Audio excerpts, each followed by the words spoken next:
боец из Кыргызстана, наш долгожданный гость, коврян по прозвищу Наглый Аббасов. Встречаем!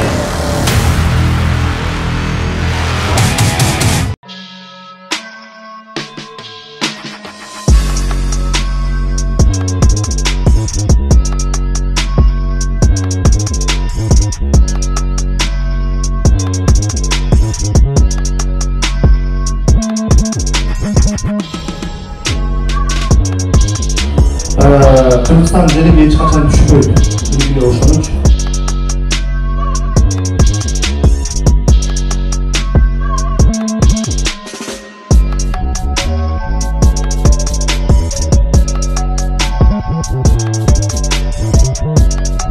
Ну, есть характер, это самое главное. У наших бойцов есть характер, поэтому так держать, пацаны.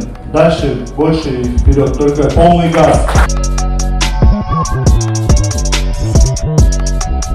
Kırgızstan'da suyum, benim büyüğüm, benim apam tiyatro başlaydı. Benim Türk tanışları, benim dostlarım var Kırgızstan'da.